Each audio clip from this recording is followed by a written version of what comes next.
Welcome everybody to 52 Living Ideas. We are going through chapter 7. We're going to start with 1 through 6. We're going to have a couple of readings. Then Yogeshwar is going to talk about it. I will probably not have anything to say on that. And then we will go to other people's comments on it. And we'll do questions. Then we'll go from 7 through 13. That's the plan. All right, so we'll start with, Claudio, let's do one thing. Our regular reader has come, Ambika. Let's go with Doug and Ambika. Is that okay? Oh yeah, that's fine. Thank you. It's okay. Thank you. All right, so let's start with Doug. Doug, go ahead. Doug, you need to unmute. Chapter 7, right? Yes, chapter 7 from 1 through 6. And then after that, it'll be Ambika. Go ahead, Doug. The blessed Lord spoke, with mind absorbed in me, son of Pritha, practicing yoga, dependent on me. How thou shalt know me entirely without doubt, hear that.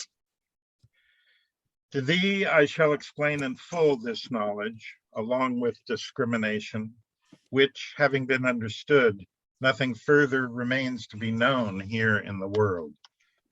Of mankind in thousands, scarcely anyone strives for perfection.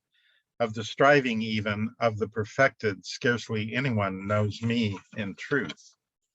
Earth, water, fire, wind, ether, mind, intelligence, and self-consciousness, thus this, my material nature, is divided eightfold.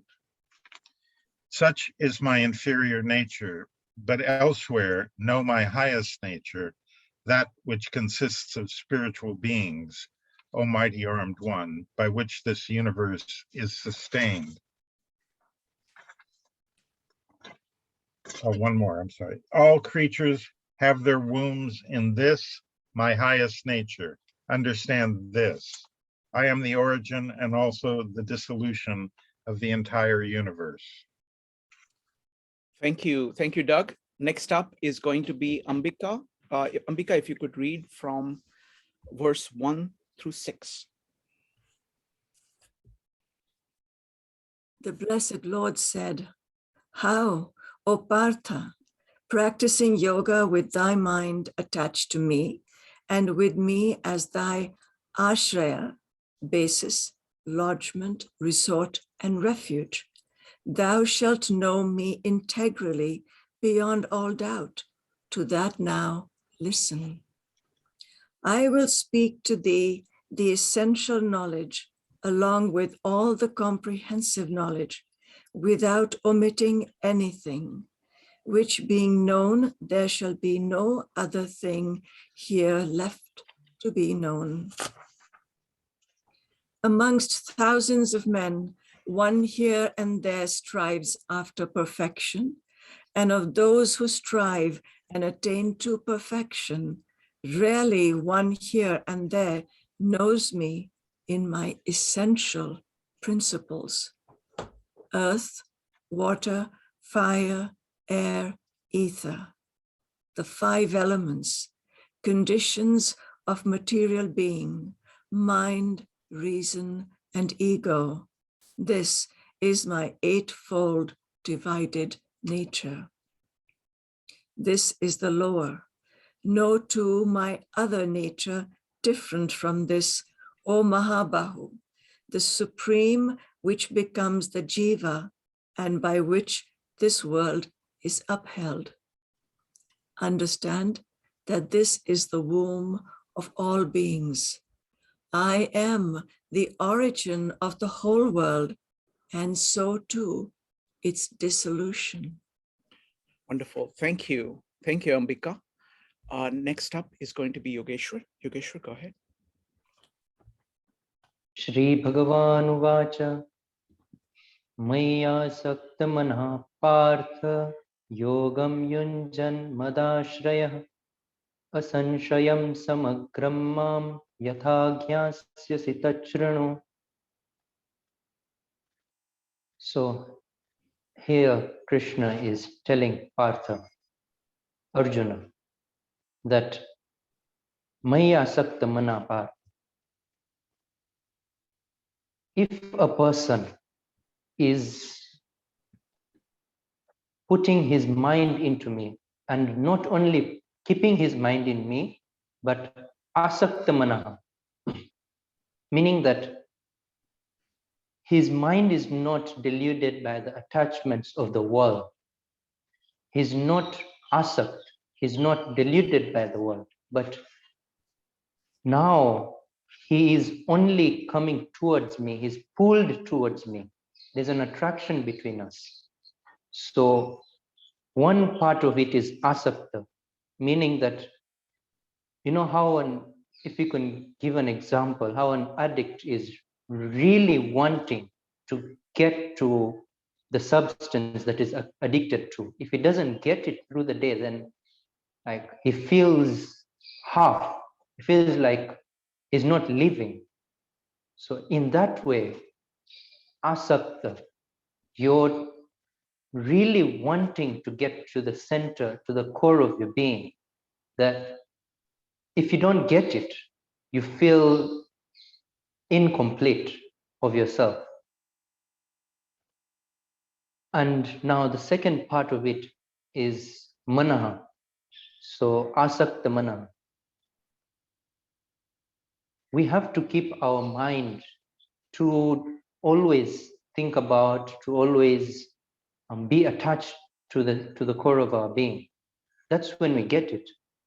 If we check in the, like even in the outside world, if we really want to get to something, we have to want it and we have to walk towards it. The same to the inner conditions, to the going towards the internal.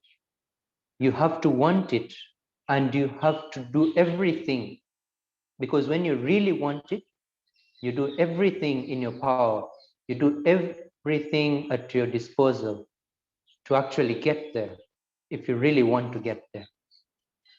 Now, in that way, Yogam Yunjan Madashraya, he keeps only me as his ashraya.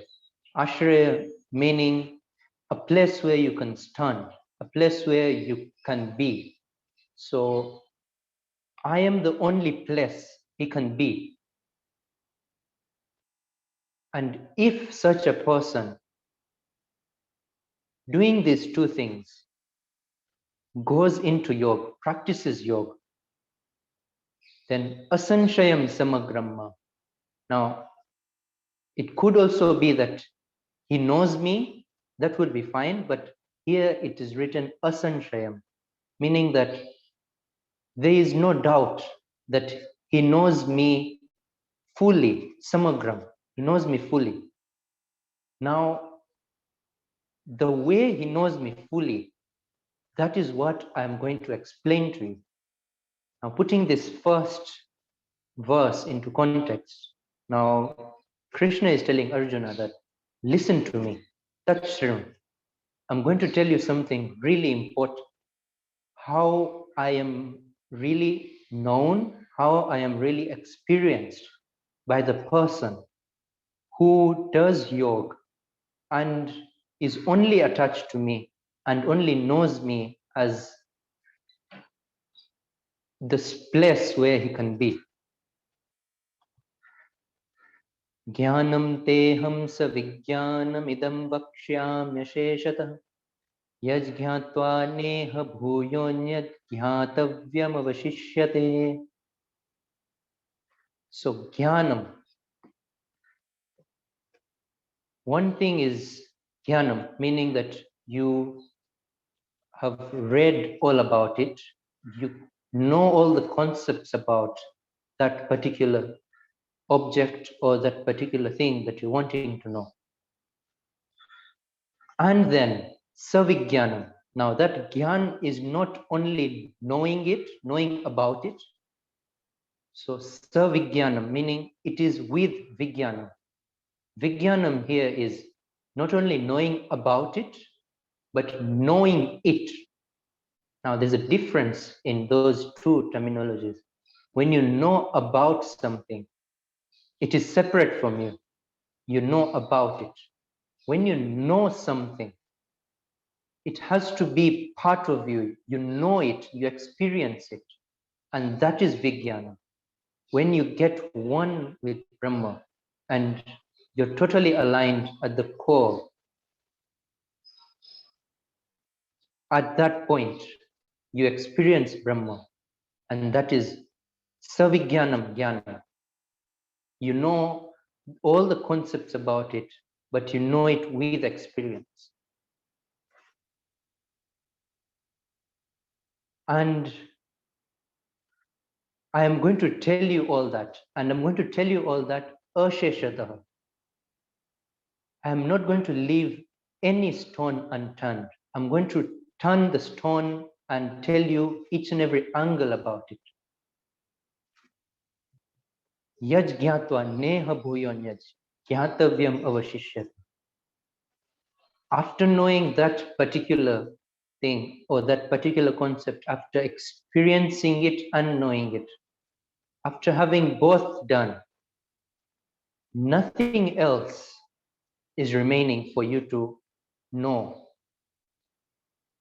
Now, in Indian philosophy, that which you don't have to know anything else after you know that one thing. It's not about there is nothing else remaining to know, but you yourself, you feel content that you do not need to know anything. There is that concept of not wanting to know or not needing to know anything else because you're content with your own self. For example, if we know something in this world, like maybe we know a topic, maybe we know accounts so well, we know business so well, but we'll always want to know more about it, or we'll always want to know other topics that are related to that topic as well. But in this, if we could call it getting to the core, and when you're there, you do not urge, there's no urge to really learn about the world, to know anything else. It's just that you feel content with all that you know because it's so overwhelming with the experience that you've got. If you know yourself, you've known the world. Manushyanam sahasreshu kaschit yatati siddhaye yatataamapi siddhanam kaschinmam vetti tattvataha. So out of thousands of people, some people, only some, kaschit, only some are wanting to get to the siddhi. Now, siddhi is, in a way, that power that can take you towards God. All knowing your whole body and using it to get towards the core of your being. So that is siddhi. Now, only some people are wanting to get towards that power that will take them towards God, towards the core of their being. And out of those who have gotten that power to get to the core of the being, kaschin mam vetti tattvata, only some get to know me as I am. Now, that's the literal verse meaning, and there is a part that we could add in there because there are only some who want to get to the siddhi, who want to get to the power that can take them to the core of the being. And then the link some commentaries put between these two lines is that some reach to the power, only some reach to the power because there's so many that are wanting to reach the power and they're trying to harness the power that will take them to the core of their being. But only some actually reach there. So that's the second point. Now the third point, out of those some who have reached there, the third point will be that only a very little, very little people, a small portion of those people who reach there, who harness the power, actually know me as I am. So they will, that concept brings up the point that they harness all the power, but they leave it at harnessing the power and they do not get to the core of their being. They do not know themselves as they are. They do not get to Brahma. Bhumirapo nalo vayu khammano buddhirevacha ahankara iti yam me bhinna prakritirashtadha. So the 5 elements, meaning earth, water, fire, air, and space, which we also call ether. So those 5 elements, that is what we normally know as, it comprises of matter, and that is matter. And that's what the world comprises of. But Krishna here is saying that there are other 3 aspects of the world, which is mana, buddhi, ahankar. Mana, as we would know it, would be the thoughts that are running in our mind, the changing thoughts. One comes now, one comes the next time, and then the third time. So thoughts continue changing as time goes on. Even in one day, we have substantially so many thoughts, we can't keep track. Another part of reality, of what we should be knowing, is buddhi. So what buddhi is our intellectual.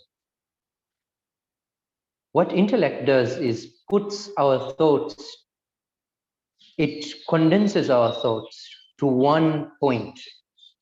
Now, when all our thoughts are condensed to one point, there is, because what we'll do with buddhi is discriminate. We'll say this thought is not good, this thought is good, and we'll keep and know those thoughts that are good. And for example, if we're doing philosophy, let's say, you know that logic which is right, which you feel is right, and then that logic that is just substantially, it may not be really right, but it's okay. So that difference that you make between them, that discriminative value that you have both between those 2 aspects of logic, is buddhi.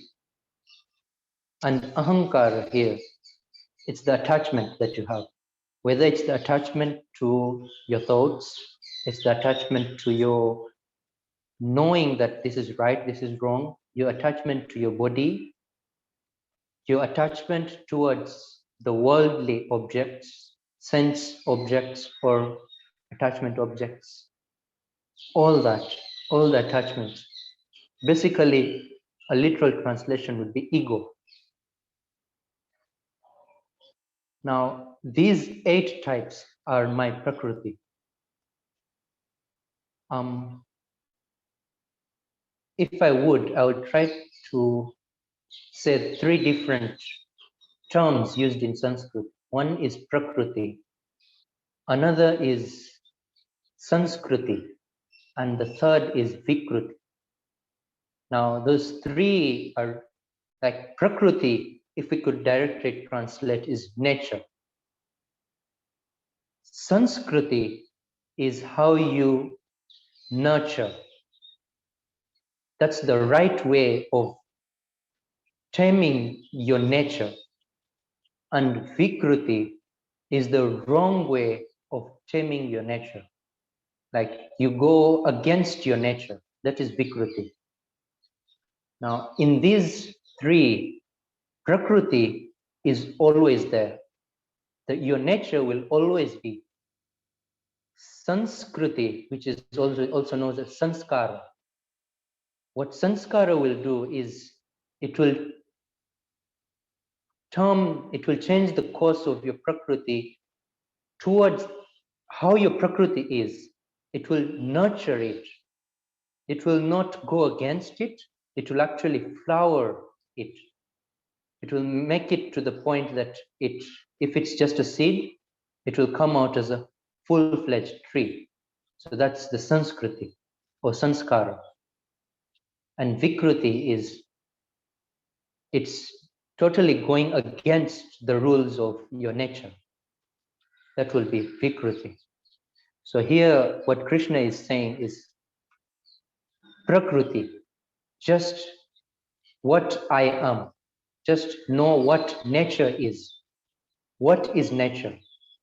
If you know what nature is, nature includes these 8 aspects, which is material aspects and immaterial aspects, which we perceive as thoughts, intellect, and ego.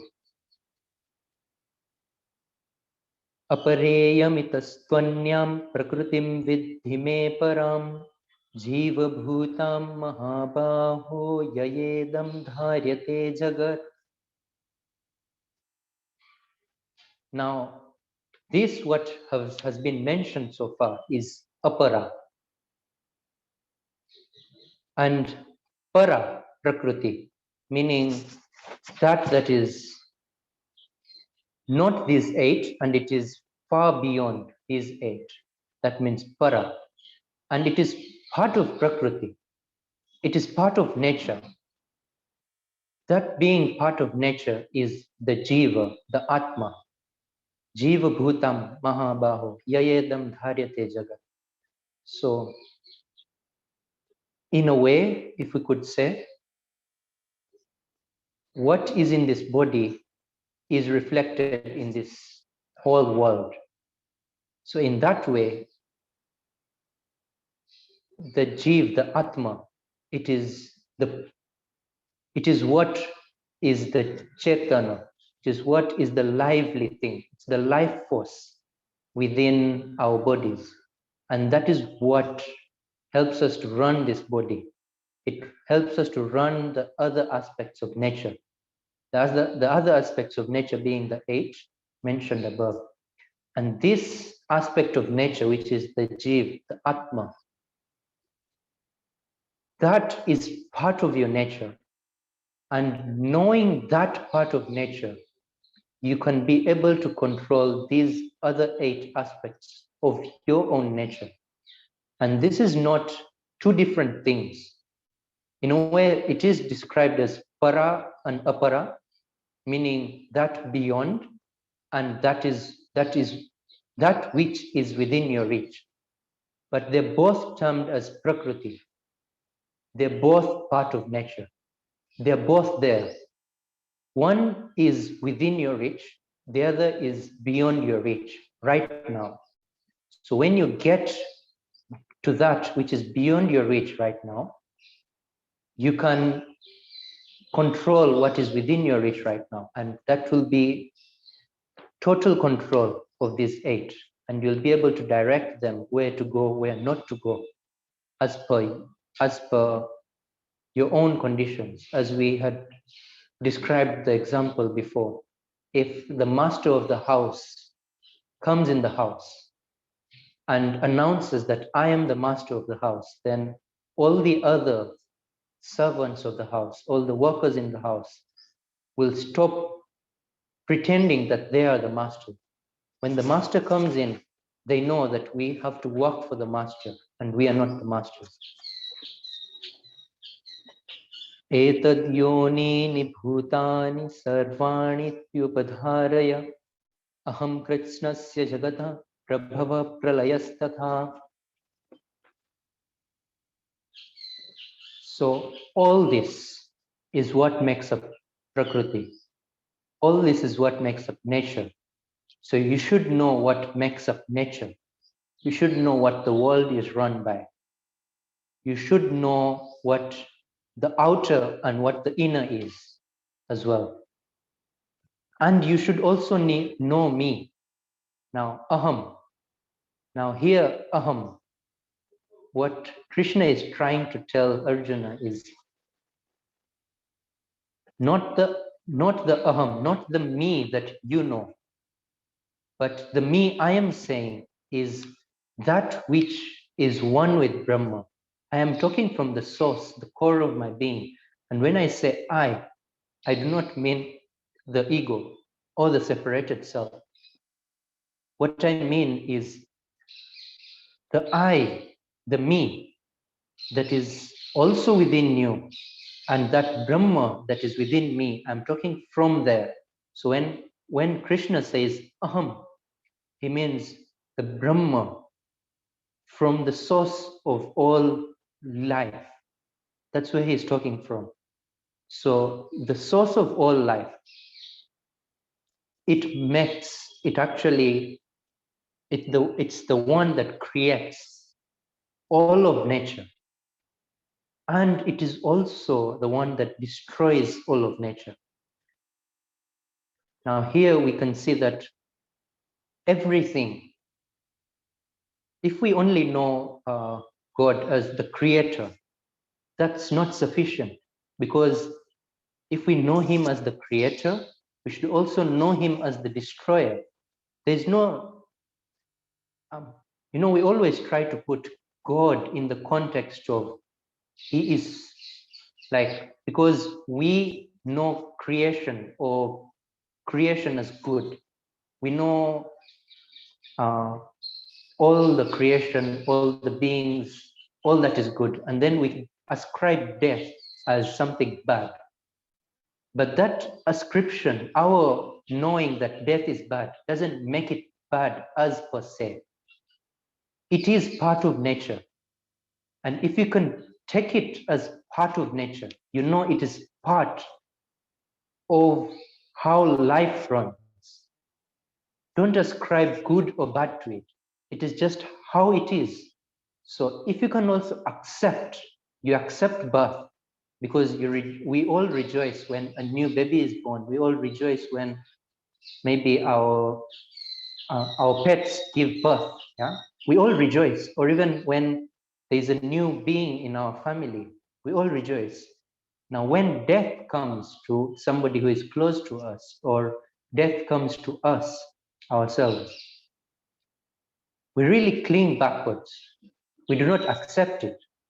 But what Krishna is saying, there is a life force. There is the nature of being. And that nature of being, it has birth and it has death. So we have to accept both aspects of it. And when you get to accept both aspects of it, the birth aspect and the death aspect, you realize that according to Indian philosophy, death is also an aspect of birth, because after you die, then you'll be born again. You'll be born to another place. It's just like saying that I accept when I'm awake, but I do not accept when I'm asleep. So death is taken as a point in time where, like, you're not totally aware of yourself. You're like asleep. An example is sleep. Not totally sleep, but an example. So it's just like sleep.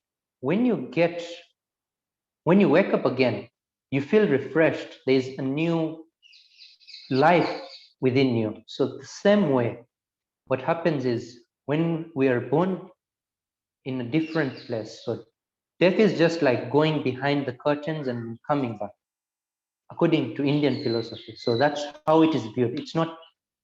It's not like a linear form that birth happens and death happens and death is the end. It's the end of the line. But this is circular. Birth happens and death happens and birth will happen again. So it's all circular. It's also all going to go in circles. And that you have to accept. You accept both birth and you accept death. When you accept all that, you can know who I am, and that I is the core of the being. Wonderful. Thank you. Thank you, Yogeshwar. Sorry, I had to step away for a few minutes. So now we're going to have different people comment. I'm going to invite Doug, and then William, and then Rupali, if you guys want to comment. So Doug, what are your comments on verses 1 through 6?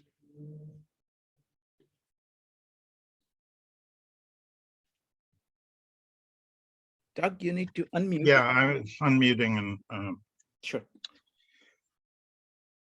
you know, I have different translations here that do different things, and the Isherwood in the first verse talks about refuge. And so this finding this space from which things are created and things disappear, to reference the last verse, I think is, I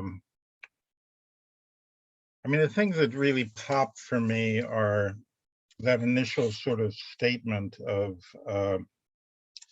the refuge in him and Krishna, and dependent on that, and then the different. I have a question related to two and discrimination, the word that's often translated as discrimination, because it seems like taking the refuge in this oneness is one thing, but that ability to discriminate between different things, it's just one word, but it seems to imply a different level than simply no God and everything's okay. There seems to be something else at work there, which I'm still wrestling with. And then so many people don't try to get there, and many people do, and even those who try, only a few get through. Echoes with things in different traditions. And then these 8 principles, which seem to be, I guess, Sankhya categories, is fascinating. But I don't know what, I'm not intimate enough with those right now. Years ago, I studied those more carefully, but right now I don't have. But the inferior nature, the higher nature, the sort of these levels of being, and then there are other spirits and things, that's fascinating to me, and sort of echoes with things in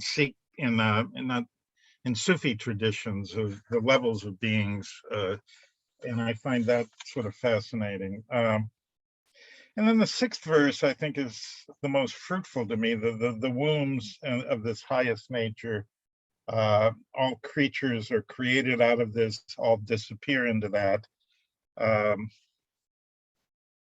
You know, the origin, the dissolution of the entire universe, and which actually I sort of connect that a lot to some Bucky Fuller principles, that the universe expands and contracts, and every part of the universe expands and contracts, and that it, you know, I mean, that to me is a really important verse. The 6th verse seems really, in terms of this living kind of breath of, you know, the macrocosm, the microcosm, and things appearing and disappearing is, I mean, I can sit with that for a long time and just ponder the energy in that. But that's sort of my comments. I don't know that I have anything Wonderful. beyond those specific hits. Thank you, Doug. Next up is going to be William, and then if Rupali wants to comment, Rupali can comment. William, go ahead. What do you get from verses 1 through 6? I love these verses. I'd like to touch on a couple things that Doug brought up. Especially verse 4, where he talks about the 8 natures. This, as Doug says, this is very close to Sankhya, or something I've studied a lot, Kashmiri Shaivism. These are called tattvas, these natures, and they go into great. I think the Sankhya is 25, and the Kashmiri Shaivism has about 35. But these are all objects, including the ego. There is the Paramam Padam, or the Parapurusha, that we are all, when we say I am, We're saying not these clothes, not these names and forms that we put on, not these jobs, not these titles, not these genders. We are talking about the self, pure and simple, whatever, beyond name and form. That which can, or that Tao that can be spoken of cannot be spoken of. I mean, that is a good enough name. That I am that. Whatever that is, we don't need to worry about that. That's secondary knowledge. Thank you, Doug, for bringing that up. And then the beautiful 6th verse, Itad Yunini Bhutani, the womb of all becomings. Doug, good points about bringing in physics, because it's like, what is that energy? What is that being that collapses the wave function, right? What is that secret behind all of, supposedly, from one way of looking at materialist nature, or from a consciousness alone point of view, what is it? What is that? We're not here to argue which is correct. They're both models, pure and simple. And we're not here to decide which is right or wrong. Nevertheless, there is the same source. That's about all I'd like to talk right now. Thank you. Wonderful. Thank you. Thank you, William. Next up is Rupali. Rupali, go ahead.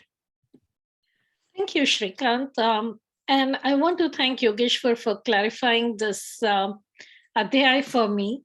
It was, when I first read and heard it, it was very difficult for me to understand, especially the 8 elements. And I realize now that it's through these sensory 8, the 5 elements plus the 3 that Yogeshwar mentioned about our thoughts, our knowledge about the being, so and the ego. So how do we perceive the being, and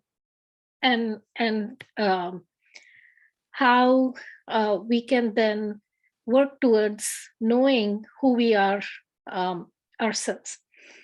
The other part that was fascinating for me was the nature, nurture, and destruction. So something that I have always wondered is, if all of us have the same, if we talk in Louis Sullivan's words, the creative spirit in us, or the life force in us, or in Montessori terms, we would say the spiritual embryo in us, then how is it that we are so diverse in our manifestation in the world? And this passage actually helps me understand why that happens. Our nature is predominantly the same for every human being, but it is in the nurture and the culture that we grow up in that then determines who we become. And when we talk about destruction, I feel that Jordan Peterson says this quite often in his talks, is you have to be reborn. You have to let go of things that are not adding value, and you have to be reborn. And so I think in those aspects, it kind of brings this together for me. The other part about nurturing your being is it could also go in the opposite way, where the being is not nurtured, and that can lead to disastrous human beings. And we know that from looking in history or even in the world today, that there are human beings who don't recognize the divine in everyone, and so they can be destructive to themselves and to others too in very deadly manner. And so this idea of here is the human nature needs to have nurtured with culture, with traditions, with knowledge, and then take away things that you don't need, destroy those, and be born again to realize your being. So those are my takeaways. Thank you. Wonderful. Thank you, Rupali. I'm folks now. If anybody else who wants to comment of what they got from it or ask a question is welcome to do that. Yogeshwar, I missed a part of your presentation, so I want to ask you one question that I think, I don't know, I think William brought up. Can you explain again the difference between Jnana and Vijnana? Okay. So Jnana is all the concepts, all the theories that we build up around knowing, basically what we said. So it's like knowing about it, knowing about it. Now, Vijnana is knowing it. Now, when you talk about knowing it, you have to experience it. Without experience, there's no knowing it. Without experience, there's only knowing about it.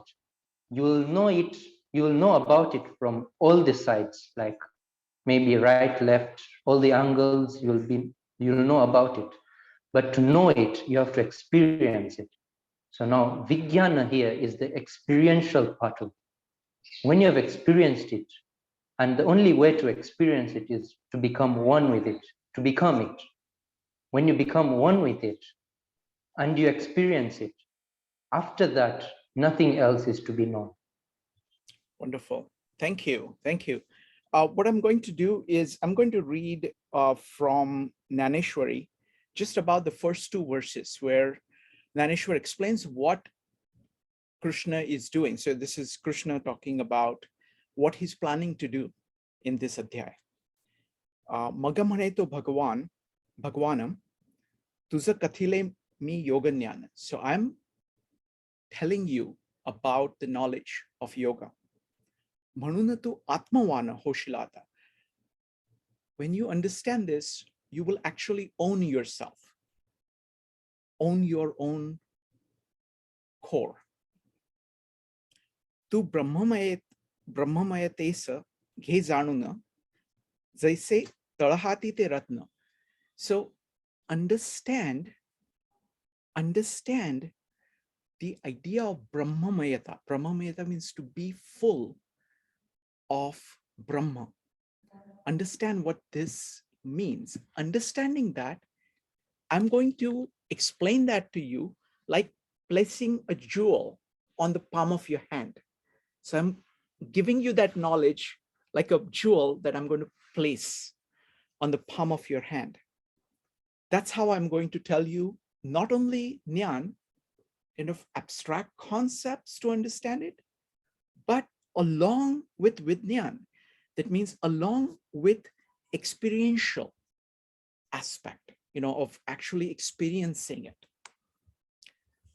Udbhava hoil shanketsa ithe upyog kai Vijnanacha. Ba to khulasa Vijnanacha anirvay ahe. So you really need the experience. You can't just be arguing about things. You actually need to experience it in order to get this. Vidyanate zanle asta, buddhi zaila ti asta. So once you actually experience this, all these mental mechanisms that you are doing will disappear because they're no longer necessary. You actually have experienced it. Mag zanena ti atmasatya temhas hoi. Only then you will be able to rule yourself. You will be able to be the master of your own soul. Buddhiti sampata ni vicharate virta, tarkachi hota sangata prakatelanana. All these thoughts that are running through your mind and all the logic that you're trying to use in order to figure things out, all of that is going to just melt away when you actually experience this knowledge. Arjuna ji zanivate jnana, je zanale zate te vijnana. So whatever is abstractly grasped is jnana. And actually experiencing of it is vijnana. Tarkabuddhi vichara he ajnana samazotula. Just trying to argue with yourself or others without this as a basis is ignorance. Sarva ajnanate harapata vijnanachi hote sangata. When all this ignorance goes away, the experience manifests itself. Maga ure vaishvika zanivaji brahmamayata techinyana. What is left is this full experience of Brahma itself and seeing the oneness between you and Brahma. So become Brahmamaya. Brahma means full of. The only thing that you see is Brahma everywhere. That is what Jnana is. That is what self-knowledge is. So that's his introduction to start this adhyay. All right, at this point, if you have any questions or comments, we can do that. Otherwise, let's go to 7 through 13, and then we will take pause for, again, comments and questions. Doug, can you read first, and then Ambika, 7 through 13.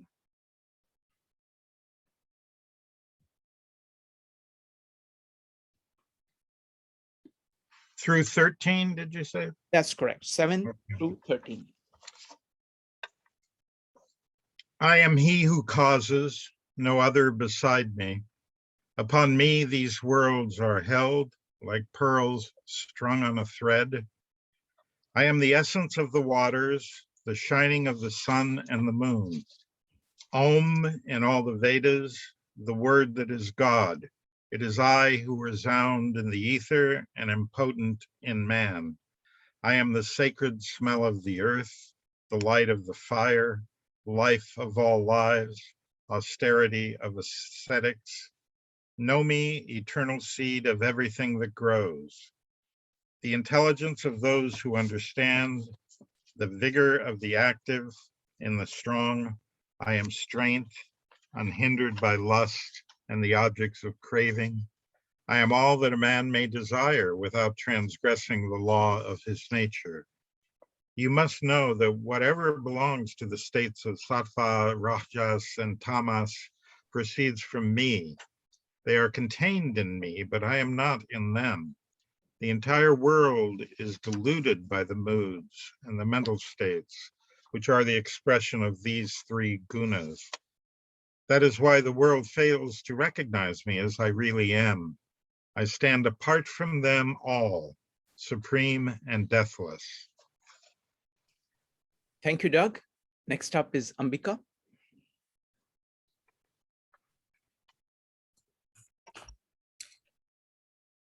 There is nothing else supreme beyond me, O Dhananjay. On me, all this is strung like pearls upon a thread. I am taste in the waters, O Kaunteya. I am the light of sun and moon. I am Pranava, the basic syllable Om in all the Vedas, sound in ether, the manhood in men. I am pure scent in earth and energy of light in fire. I am life in all existences and the ascetic force of those who do ascesis. Know me to be the eternal seed of all existences, O Partha. I am intelligence of the intelligent, wisdom of the wise. Verily, am I the energy and splendor of the puissant and splendid. I am the strength of the strong, devoid of desire and liking. I am in beings the desire which is not contrary to their dharma, O best of the Bharatas. And then those bhavas, the secondary subjective becomings of nature, which are sattvic, rajasic, and tamasic. Know them verily as from me. I am not in them. It is they that are in me.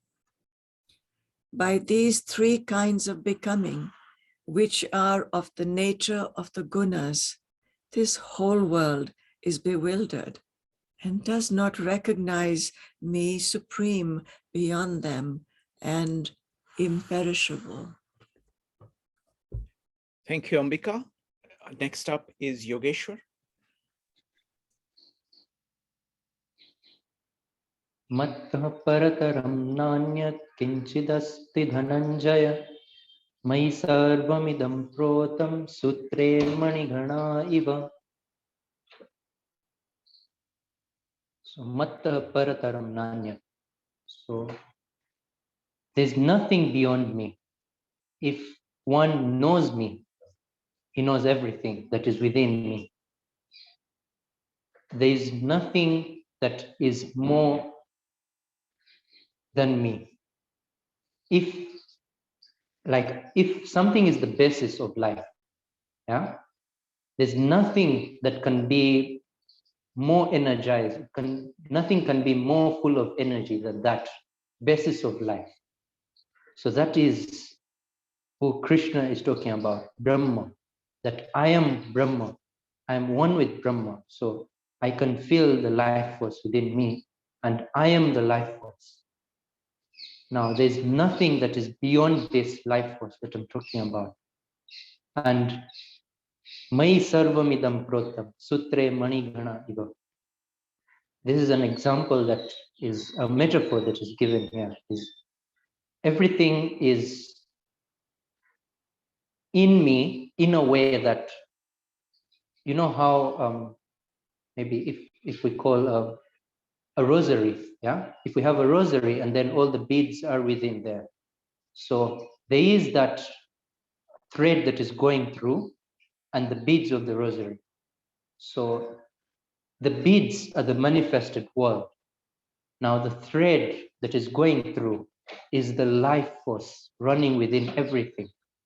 And within the life force, the beads are just scattered. They don't have any value. That is how you should see me. Another example we could give is, because like this thread example, it's so manifest that we think that, oh, then the life force is just like a thread. But view it like this, yeah?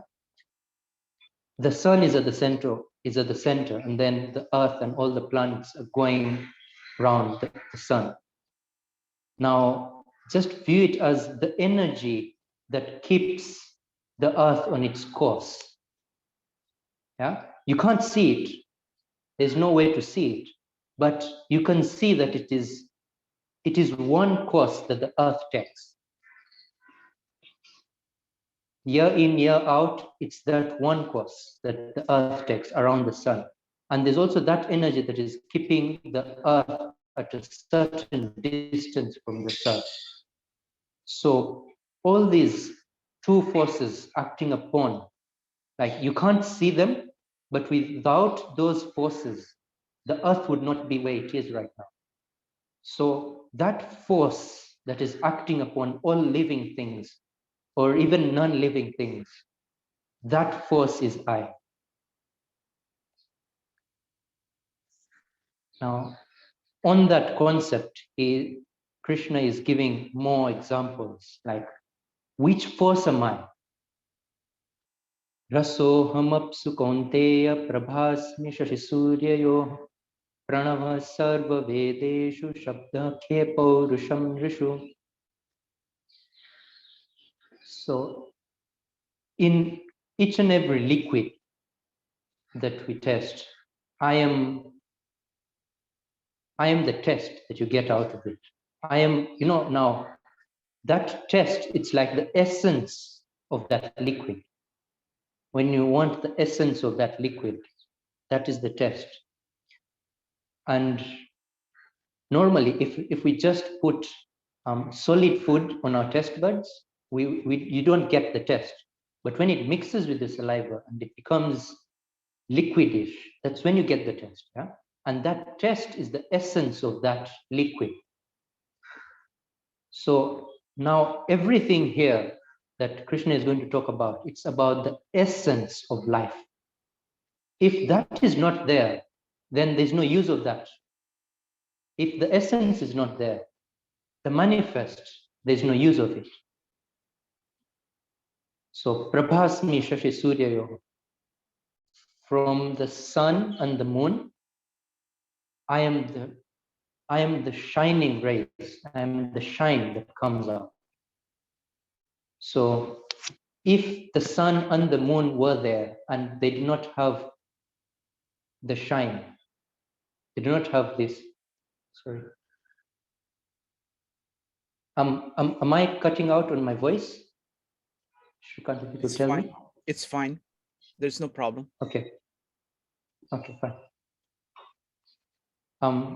So that essence, what we are getting from the sun and the moon, because the sun gives us the energy through its light. If there's no light, then the sun is of no use. So the essence, the basic use is what I am. And without that, the sun is just there, but it's of no use. So Pranava Sarva Vedeshu. I am that Omkar in all the Veds. Now, in the Sanskrit alphabet, there are 34 letters, including those are the vowels that are 34. Now, the consonants, no. Yeah. Sorry. The 54. consonants are 34. Yeah. And the vowels are 11. So out of all that is written in all the scriptures, I am something that is the essence of it, and that is Om. And that Om, if we have some experience or if we have done some sadhana about it, when you leave out each and every word that is coming into your ears and you only listen to the silence around, there's also some sound that is coming. So that sound that is essential, that essential sound that is always there, is the Om. And that sound that doesn't need any manifestation, that sound that doesn't need to be written because it's always there, that sound that is the essence of all letters in any alphabet of Sanskrit. So all that, all the essence is me. Without that life force within, there will not be anything manifestation, any manifestation out of it. Shabda ke paurusham rishu. So 2 points here. Shabda ke. So in space, I am that sound. I am that sound that is all around you. So they're talking about that main sound, the Om, the Pranava. So that sound that is in the space, that essential sound that is always there. Because now, if we talk about here between us, there's so many letters going on, so many words that are being spoken. But in space, there is that sound that is always there. And that is the pranava, and that's the essence, which something that is always there, and without it, the manifestation would have no use. Paurusham Rishu. Now here, I am that in all living beings, in all human beings, in all human beings, I am that essential part.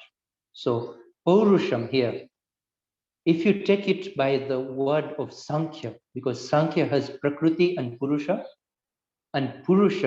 is taken by the name of the core of your being. So that is Purusha, that is you yourself, that is the self. So within all human beings, I am the self, that lively force within them.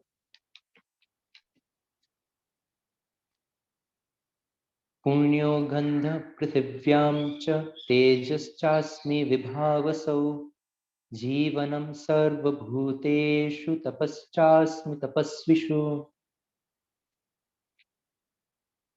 Now, on the earth, now there's so many different types of smells that we get, but that punyo gandha, punya means that smell that takes us towards our, like, for example, if we have noticed, or if we have had that experience in the morning, if you're just walking in the garden and there's that beautiful rose flower in the garden, when you smell it, there's something that also gives you life. So that smell that gives you life, that pure, that smell with purity with it, that takes you towards the core of your being, you actually realize that this rose, the smell of the rose, actually has so much to tell me. It just doesn't have the words to tell me. So that is me. And tejas chasmi vibhavaso. So in anything that has light, vibhavasu is anything that has light. So in all things that have light, I am the light within them. I am the essence. If you call a manifestation with light, I am the light within it. And if you have a person who is continuously who is practicing austerity, then I am the tapa within them. I am that, the essence of it is me. Now, and then jivanam sarva bhuteshu. In all beings, whether it's human beings or animals, plants, in all the living beings, jivanam, I am the life within them. And then verse 10, Bijam mam sarva bhutanam vidhi partha sanatanam buddhir buddhimatamasmi tejas tejasvinamaham. Now, this verse actually, I see it as the essence of what is above and what is going to come below. Bijam mam sarva bhutana vidhi partha sanatana. So what I have been trying to tell you for these 3 verses is I am that unmanifested seed within all living beings. That you don't see, it's unmanifest, but that by which all living beings are alive. The unmanifest by which the manifest is doing things in this world, is able to interact with the world. That unmanifest from which the manifest comes about, from which the manifest grows, is me. And that unmanifested is Sanatana. It's always there. It was there, it is there, and will be there forever. So that is me. Actually, this line, it shows the basis of all the 3 verses below, and now the 2 verses that are going to come. All that is me. So all in each and every verse, that unmanifest, or that which is of use, that from which everything grows off, is me. Buddhir buddhimatam asmi, tejas tejasvinamaham. So in all the wise people, I am the wisdom. Why would you call someone wise? It's because of the wisdom. So why would you have the world? It is because of that unmanifest that is within it. Now, in all things that are shining, anything that has light, I am the light within them. Balam balavatam chaham kamaraga vivarjitam dharma viruddha bhuteshu kamosmi bharatarshabha. In here, I am the strength of those who have strength. But that strength, or that will, because strength could mean both physical strength and mental strength. And when we talk about mental strength, it's about willpower. So here, by the words kama raga vivarjitam, it is more indicative of the willpower of the mind, the strength of the mind. So I am the full strength of the mind. I am that strength. I am the willpower.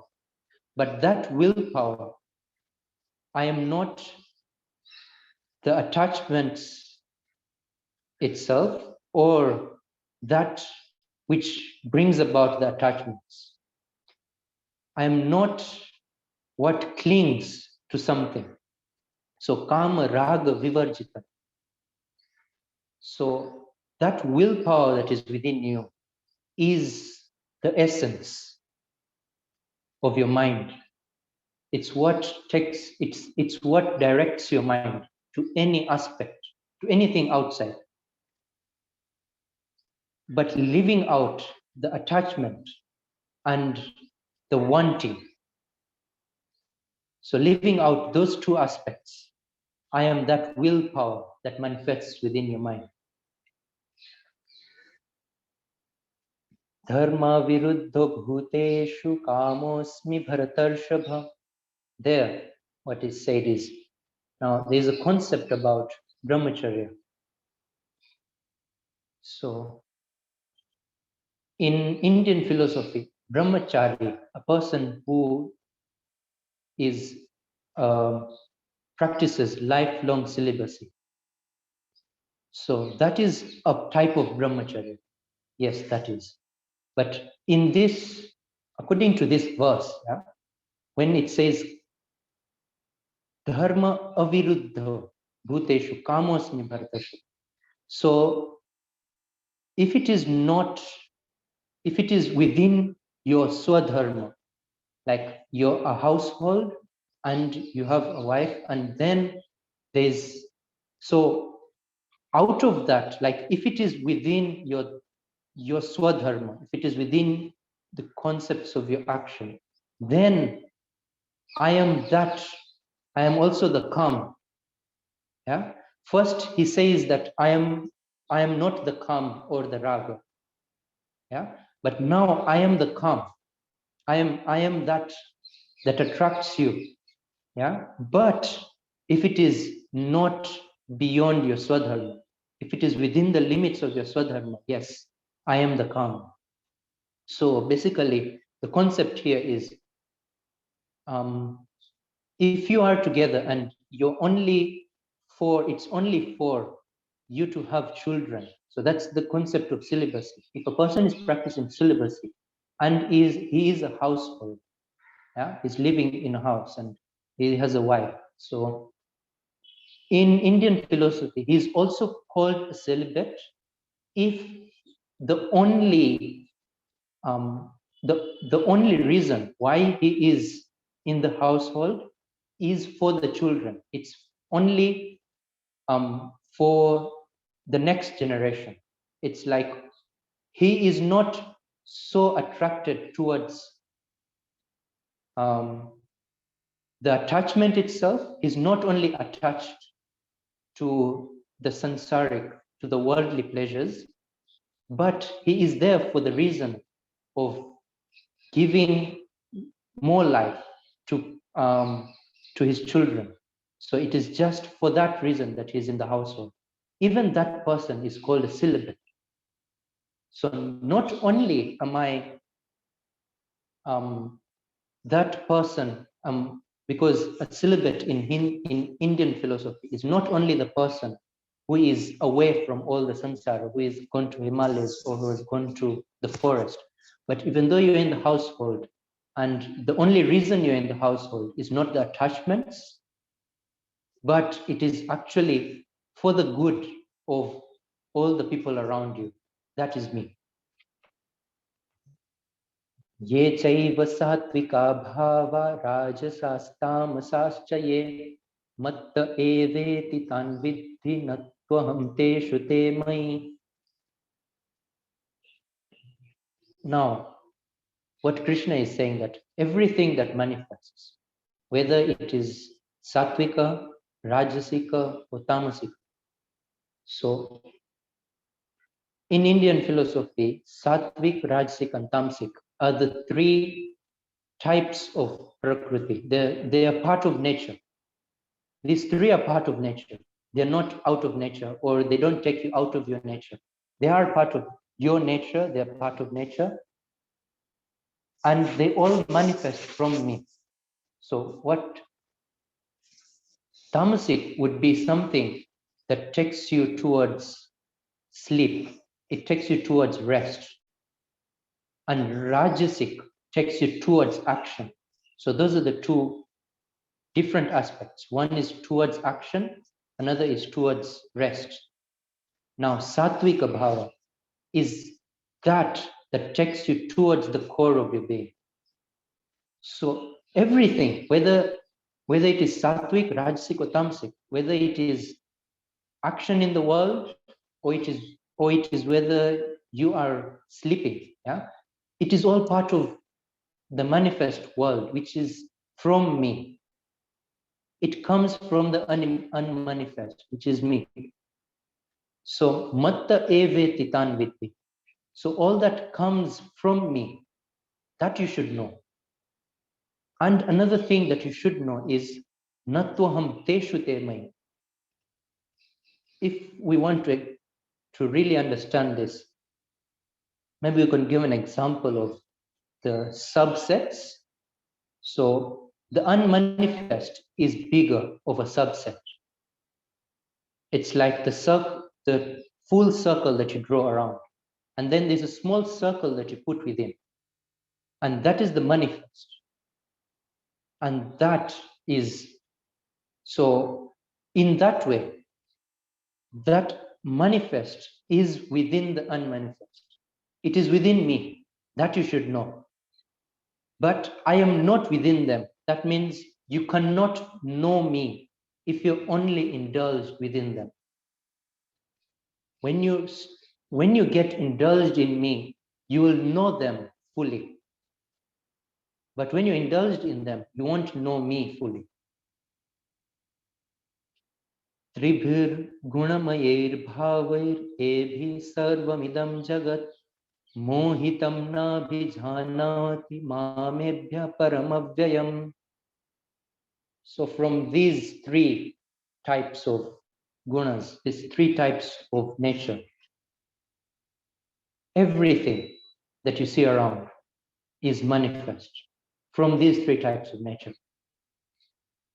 And because of these three types of nature, everyone is deluded. Mohitam.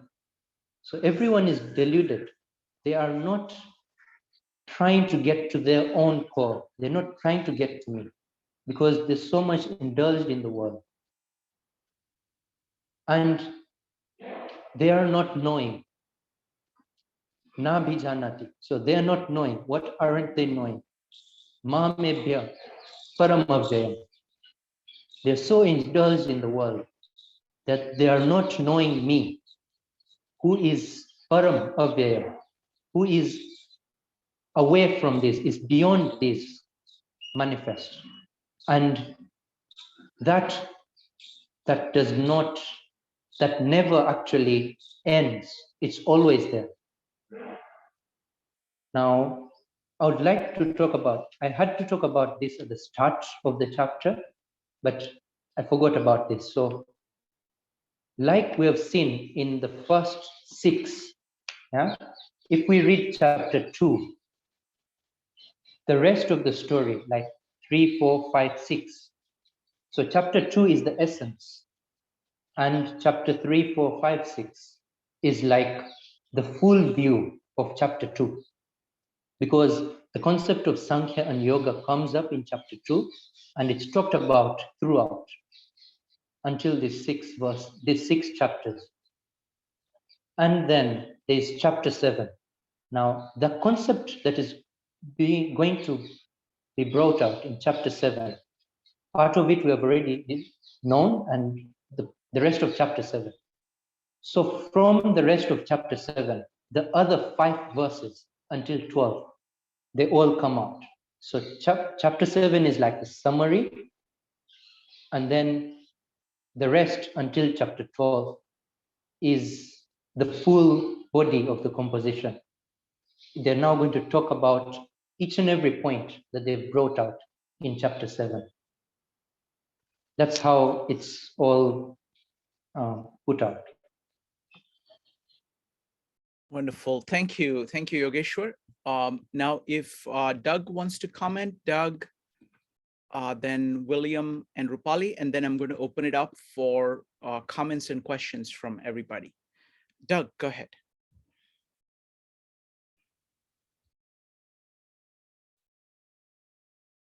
Doug, go ahead and unmute first. Doug, you need to unmute first.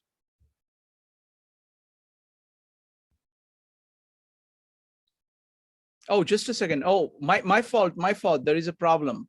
Okay, all my fault. Go ahead now. Right, it said the host would not allow me to unmute myself. I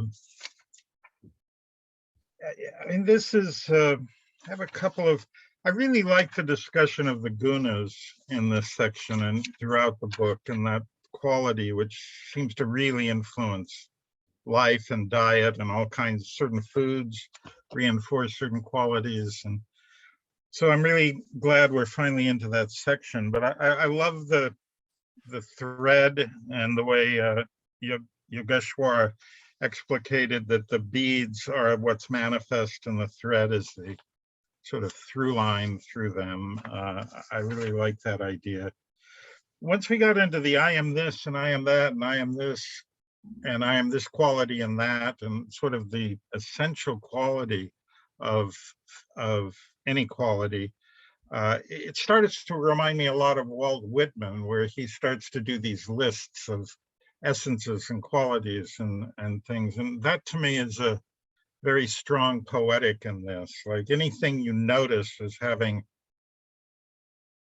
a strong quality, you know, the Brahman or the, you know, this is the quality that defines that. So much though, so that it almost starts that even though these are nouns a lot of the time, they seem to take on almost a verb kind of action. They're like the energy of this is me and the energy of that is me, or the specificity of this particular thing, that's me, you know. So it begins to take on that sort of I am a verb quality that is so important in Bucky's work.